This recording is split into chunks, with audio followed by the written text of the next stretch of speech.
मैं प्रकाश आपका स्वागत करते हैं आपके अपने करंट हेवन के यूट्यूब चैनल पर। दोस्तों, आज है 10 जून 2021 से जितने भी इम्पोर्टेंट क्वेश्चन बनेंगे करंट अफेयर के, उसके साथ स्टैटिक जीके और प्लस रिलेटेड फैक्ट आपको दिए जाएंगे।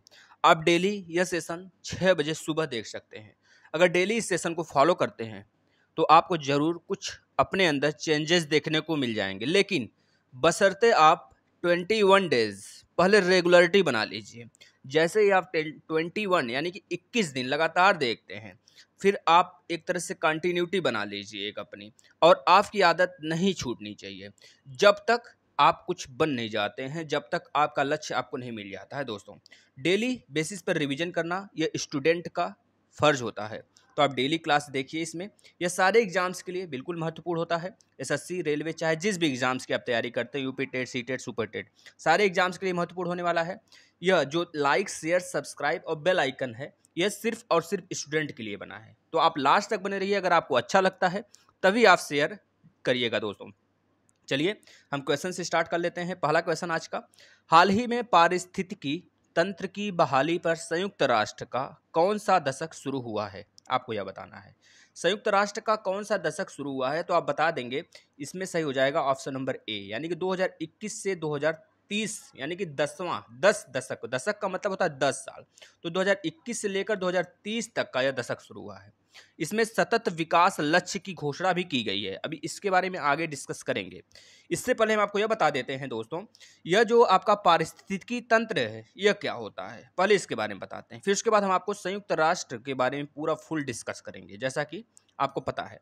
दोस्तों, जो यह पारिस्थितिकी तंत्र है, इसमें आपको पता होना चाहिए एक ऐसा प्लेस है, एक ऐसा जगह है जहां पर जैव विविधता जैव विविधता ज़्यादा पाई जाती है। अब जैव विविधता क्या हो गया? इसका मतलब यह हो गया दोस्तों कि मतलब कि जहाँ पर विभिन्न टाइप के, जैसे कि हम देखे भी ना हों उतने प्रकार के जीव जंतु रहते हों, उतने प्रकार के पेड़ पौधे रहते हों, दलदली स्थान हो, मतलब कि ऐसा जगह जहाँ पर अगर हम लोग 2-3 लोटे पानी निकाल लें या फिर डाल दें तो कोई भी अंतर नहीं आने वाला है। तो याद रखिएगा, सबसे बड़ा पारिस्थितिकी तंत्र पूरे धरती पर कौन सा है? तो बोलेंगे समुद्र। बताइए, समुद्र के दूसरे किनारे पर चले जाइए और जिस किनारे पर आप खड़े हैं उसके विपरीत किनारे पर मतलब चले जाइए, तो दोनों किनारे पर आप सेम आइडियाज और सेम चीज़ फॉलो करेंगे, सेम चीज़ देखेंगे कि जिस तरह से आप इस किनारे पर जो चीज़ देख रहे हैं वही चीज़ आप उस किनारे पर भी नज़र आपको आएगा। तो इससे यह पता चलता है कि पूरे विश्व में, पूरे धरती पर कह लीजिए, कि सबसे बड़ा पारिस्थितिकी तंत्र जो है वह समुद्र है। दोस्तों, याद रखेंगे। अब यहाँ पे संयुक्त राष्ट्र के बारे में बात हुआ है, तो संयुक्त राष्ट्र के बारे में भी हम आपको बताते हैं। इससे पहले कुछ और बातें बता देते हैं। जैसे यह दशक जो है दोस्तों, यह लोगों और प्राकृतिक के लाभ के लिए दुनिया भर में लाखों हेक्टेयर पारिस्थितिकी तंत्र का संरक्षण और पुनरुद्धार करने के लिए मनाया जाता है, या फिर कह लीजिए इसको घोषणा की जाती है हर 10 साल बाद। पारिस्थितिकी तंत्र की बहाली के दशक के लिए दोस्तों अगर बोला जाता है, एक मल्टी पार्टनर ट्रस्ट फंड भी लॉन्च किया गया है। इस फंड में सबसे पहला वह देश जो कि सबसे बड़ा फंडिंग किया है, सबसे पहले फंडिंग किया है, तो याद रखेंगे उस देश का नाम है जर्मनी, जिन्होंने 14 मिलियन यूरो का फंड दिया है दोस्तों इस फंड में। याद रखेंगे, मतलब कि इस ट्रस्ट में। दोस्तों, अगर बात करें यहाँ पे संयुक्त राष्ट्र के बारे में बात हुआ है, तो संयुक्त राष्ट्र के बारे में हम आपको बहुत बार बताए हैं। सबसे पहले यही जान लीजिए कि जो हम आपको नहीं बताए हैं, दो चीज़ नहीं बताते हैं, शायद भूल जाते हैं, तो याद रखिएगा इसका हेडक्वार्टर जो है संयुक्त राष्ट्र का वह यूएसए में है। याद रखेंगे। और इसके महासचिव हैं श्री एंटोनियो गुटेरेस। अब यहाँ से हम स्टार्ट करते हैं, जो आपको डेली बताते हैं, हर बार बताते हैं जब संयुक्त राष्ट्र का जिक्र होता है। दोस्तों, तो संयुक्त राष्ट्र का स्थापना हुआ था 24 अक्टूबर 1945 को। याद रखेंगे। यह दोस्तों, अगर बात किया जाए जब इसकी स्थापना हुई थी उस समय कितने इसके राष्ट्र देश थे, तो बता देंगे दोस्तों 51 देशों में भारत भी शामिल था इसके स्थापना के समय। इस समय फिलहाल में 193 देश हैं। 193वां जो देश है दोस्तों उसका नाम है दक्षिणी सूडान। याद रखेंगे। दोस्तों, अगर बात किया जाए इसमें दो कार्यकारी लैंग्वेज हैं, मतलब कि इसकी भाषा है, और टोटल 6 इसकी भाषाएं हैं। तो टोटल 6 पहले कौन हुआ जान लेते हैं, फिर उसके बाद यह जानते हैं कौन कार्यकारी भाषा है, मतलब इसका ऑफिशियल लैंग्वेज कौन सा है। तो दोस्तों बता देंगे, अंग्रेजी, फ्रेंच, चीनी, रसियन, अरबी, स्पेनिश। ये तो इसके हो गए टोटल भाषा 6 हैं जो इसमें बोले जाते हैं। लेकिन अगर बात किया जाए 2 ऑफिशियल भाषा कौन है, मतलब जिस भाषा से इसमें वर्क होता है, तो बता देंगे अंग्रेजी और फ्रेंच दोस्तों, है ना, याद रखेंगे। दोस्तों अगर बात करें इसमें एक सुरक्षा परिषद नाम का एक राष्ट्र भी है, एक संघ भी है। तो उस जो सुरक्षा परिषद है दोस्तों, इसमें तो पहली बात है 6 राष्ट्र हैं, मतलब 6 राष्ट्र संघ हैं, याद रखेंगे। 6 राष्ट्र संघ कौन कौन से हैं? तो पहला महासभा, दूसरा सुरक्षा परिषद, तीसरा है आर्थिक एवं सामाजिक परिषद, और चौथा है प्रन्यास परिषद, और पांचवा है अंतर्राष्ट्रीय न्यायालय, और छठा है सचिवालय। जो दोस्तों सुरक्षा परिषद, इसमें 15 कह लीजिए सदस्य देश हैं। 15 सदस्य देशों में 5 जो स्थायी सदस्य हैं, और जो 10 हैं 2 साल बाद उसका नियुक्ति होता है या फिर चुना जाता है। जैसे कि 2021-22 के लिए भारत भी चुना गया है। और जो 5 स्थायी सदस्य हैं उनमें नाम पूछा जाता है आपसे पांचों का, तो बता देंगे पहला अमेरिका, रूस, ब्रिटेन, फ्रांस, चीन। यह 5 स्थायी सदस्य हैं इसके, जो कि हमेशा बने रहेंगे। इनको ना ही कोई हटा सकता है, ना ही इसे कोई विघटित कर सकता है। जब तक ये पांचों रहेंगे तब तक यह दृढ़ संकल्प बन के खड़ा रहेगा दोस्तों संयुक्त राष्ट्र संघ। इतनी बातें आप यहाँ से याद रख सकते हैं। चलते हैं नेक्स्ट क्वेश्चन की तरफ। हाल ही में जल संरक्षण के लिए संयुक्त राष्ट्र के सीईओ वाटर मैंडेट में कौन सी कंपनी शामिल हुई है? दोस्तों आपको यह बताना है। दोस्तों हम यहाँ पे आपको बताएंगे आपके जितने की कितने महारत्न कंपनियां हैं यहाँ पे। तो वही महारत्न कंपनी एक है, जो जितनी भी महारत्न कंपनियां हैं आपकी, उसमें से एक ऐसी कंपनी है जो कि संयुक्त राष्ट्र के सीईओ वाटर मैंडेट में कंपनी में, मतलब इसमें शामिल हो गई है। तो बता देंगे कौन सी कंपनी है? तो वही national thermal power plant corporation दोस्तों, एनटीपीसी। दोस्तों वो एनटीपीसी नहीं जो जिसका एग्जाम होता है, ये नेशनल थर्मल पावर प्लांट मतलब कि एक महारत्न कंपनी है। भारत में महारत्न कंपनियों की संख्या 10 है। कौन कौन सी? भेल, HPCL, PGCIL, Bharat petroleum corporation limited यानी कि बीपीसीएल, आईओसीएल पांचवा, IOCL Indian oil corporation limited, ONGC natural gas corporation, है ना, याद रखेंगे।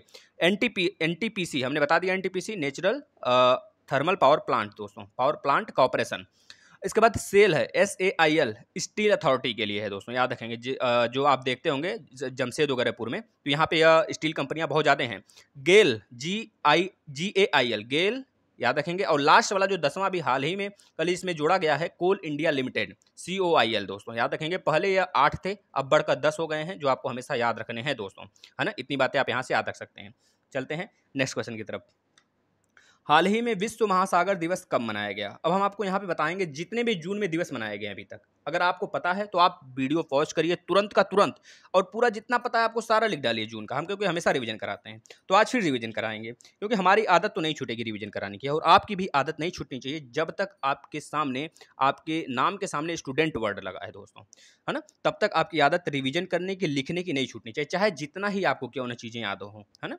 हाल ही में विश्व महासागर दिवस कब मनाया गया? तो आप बता देंगे दोस्तों, यह मनाया गया 8 जून को। 8 जून को मनाया गया दोस्तों यह विश्व महासागर दिवस। पहली बात इसका थीम बता कर लेते हैं।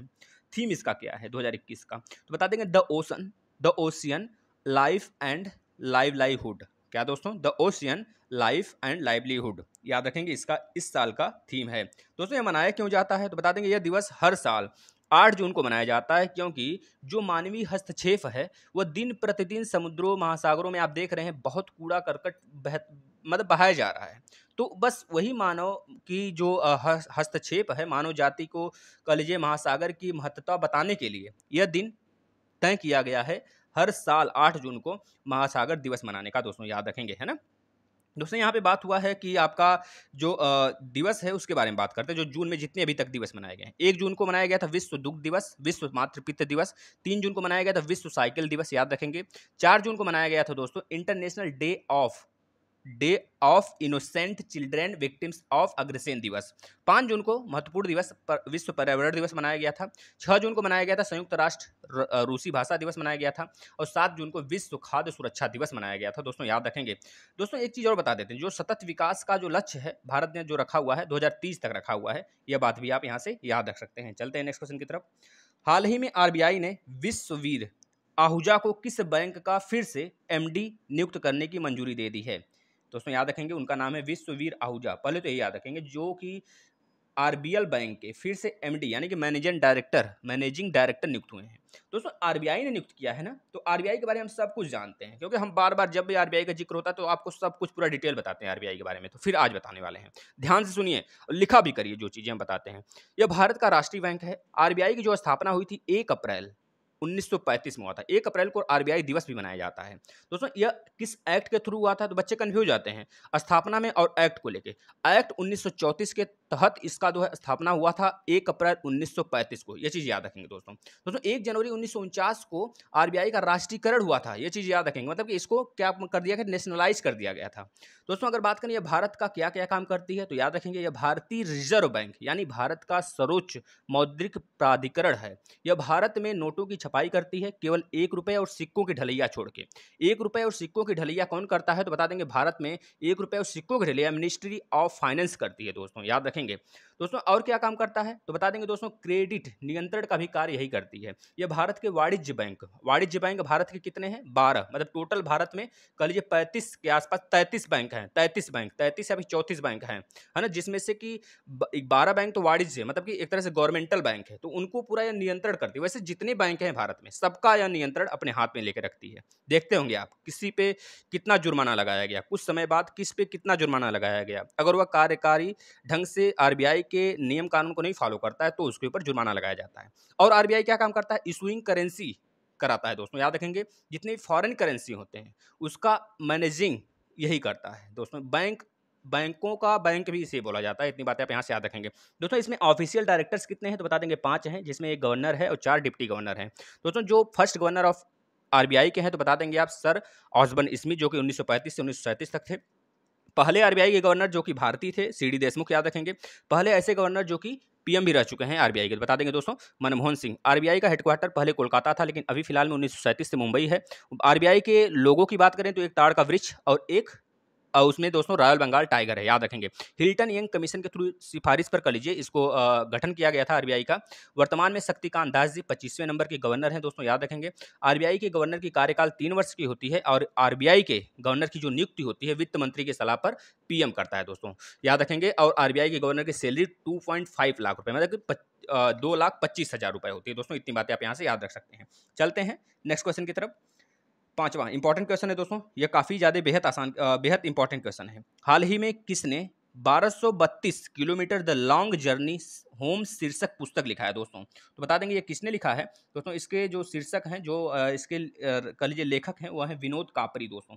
इन्होंने दोस्तों यह देखा है कि कापरी ने 7 प्रवासी कामगारों को देखा है, जैसे कि रितेश हो गए, आशीष, राम बाबू, सोनू, कृष्णा, संदीप और मुकेश। इस तरह के 7 कर्मचारियों को इन्होंने देखा कि जो कि उत्तर प्रदेश के गाजियाबाद से बिहार की सहरसा तक 1232 किलोमीटर बिना कुछ खाए पिए पुलिसों की डंडा से पीटते हुए, भूख से तड़पते हुए दोस्तों, थकावट से जूझते हुए इन्होंने अपना रास्ता 1232 किलोमीटर तय किया। बस उसी के बारे में सारा जिक्र इस बुक में किया गया है।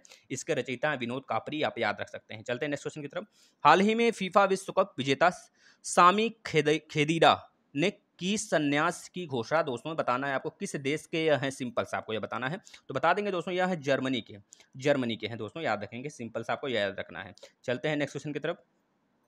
हाल ही में किसने फार्मूला 1 का अजरबैजान ग्रैंड प्रिक्स जीता है दोस्तों, बता देंगे ये किसने जीता है, तो बता देंगे सर्जियो पेरेज ने दोस्तों ये जीता है। किसको हरा कर दोस्तों, बता देंगे मैक्स वर्स्टेपन को। मैक्स वर्स्टेपन के साथ एक तरह से दुर्घटना हो गया, इनकी जो कार रेसिंग वाली गाड़ी थी वह थोड़ा सा डैमेज हो गया और बाद में जीत जाते हैं सर्जियो पेरेज दोस्तों, याद रखेंगे।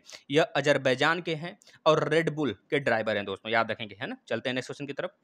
हाल ही में मई में जीएसटी कलेक्शन कितना रहा दोस्तों, तो बता देंगे मई महीने में जीएसटी कलेक्शन कितना रहा है, मतलब वही गुड्स एंड सर्विस टैक्स जो हम लोग देते हैं सरकार को, जो व्यापारी होते हैं बड़े बड़े देते हैं, तो वो कितना रहा है, तो बता देंगे दोस्तों पिछले सारे महीनों से इस महीने का सबसे ज़्यादा कम रहा है 1.03 करोड़ रुपए।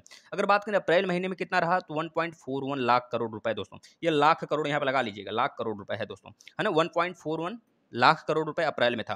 मार्च में 1.24 लाख करोड़ रुपए, फरवरी में 1.13 लाख करोड़ रुपए दोस्तों था, याद रखेंगे। अगर बात करें जीएसटी का, तो जीएसटी 101वां संविधान संशोधन द्वारा 122वां संविधान बिल द्वारा इसे भारत में लागू किया गया था दोस्तों, याद रखेंगे। सबसे पहला फ्रांस देश था जो जीएसटी को लागू करने वाला था। भारत में असम लागू किया था सबसे पहले। और जो जीएसटी के बारे में आपको बताए हैं, हर बार बताते हैं, तो आप जितना जानते हैं जीएसटी के बारे में सब लिख डालिए कमेंट बॉक्स में, सबका सब लिख डालिए दोस्तों। इस तरह रिवीजन करेंगे तो कभी नहीं भूलेगा कोई भी चीज़। हाल ही में किससे विश्व बैंक शिक्षा सलाहकार के रूप में नियुक्त किया गया, मतलब किसे शिक्षा सलाहकार के रूप में नियुक्त किया गया विश्व बैंक का, तो बता देंगे दोस्तों किसे नियुक्त किया गया है। रंजीत सिंह डिसाले, किसको दोस्तों, रंजीत सिंह डिसाले को नियुक्त किया गया है दोस्तों, ये चीज़ याद रखेंगे। या अगर बात किया जाए यहाँ पे विश्व बैंक का, तो विश्व बैंक का हेडक्वार्टर कहाँ है, वाशिंगटन डीसी में। गठन कब हुआ था, 1944 को दोस्तों, याद रखेंगे। संयुक्त राष्ट्र का गठन कब हुआ था, तो 28 अक्टूबर 1945। लेकिन अगर बात किया जाए विश्व बैंक का, तो 1944 दोस्तों, याद रखेंगे। इसके अध्यक्ष हैं डेविस मालपास दोस्तों, याद रखेंगे। चलते हैं नेक्स्ट क्वेश्चन की तरफ। हाल ही में संयुक्त राष्ट्र के 193 देशों द्वारा 2030 के एजेंडे यानी सतत विकास लक्ष्यों की रिपोर्ट में भारत का कौन सा स्थान रहा दोस्तों। दोस्तों इस बार भारत का जो रैंक था पिछली बार से 2 स्थान नीचे गिर गया है, यानी कि 117 रहा है। 193 देश हैं संयुक्त राष्ट्र में, अभी हमने आपको जिक्र किया। अगर बात किया जाए पिछले साल की अपेक्षा, भारत 2 रैंक नीचे गिर गया है दोस्तों। पिछले साल जो था 115वें स्थान पर था, लेकिन इस बार 117 पे आ गया है, लुढ़क गया है 2 स्थान। अगर बात किया जाए इसके जो पड़ोसी देश हैं, जैसे भूटान, नेपाल, श्रीलंका, बांग्लादेश, यह सब इससे ऊपर रहे हैं दोस्तों। इतनी बातें आप यहाँ से याद रखेंगे। तो कल का क्वेश्चन की तरफ चलते हैं जो आपसे पूछा गया था, आपने अच्छे से इसका जवाब दिया, अच्छा लगता है जो आपने जवाब देते हैं दोस्तों। चलते हैं नेक्स्ट क्वेश्चन की तरफ। क्वेश्चन ऑफ द डे, आज का जो क्वेश्चन है आपके लिए है, इसका आंसर आपको बताना है दोस्तों। अगर आपको वीडियो सेशन चाहे जो भी सेशन होते हैं दिन भर में, जितने भी सेशन होते हैं, अगर आप रिवीजन भी करना चाहते हैं तो रिवीजन भी कर सकते हैं। अगर आपको अच्छा लगता है दोस्तों सेशन, तो आप जरूर से लाइक करिएगा, शेयर करिएगा, अपने दोस्तों को जरूर बताइएगा, क्योंकि अगर आपको अच्छा लग रहा है तो आपका फर्ज है कि अपने दोस्तों को भी इस प्लेटफॉर्म से जोड़ें, वो भी कुछ यहाँ से सीखें दोस्तों, है ना। चलिए धन्यवाद दोस्तों।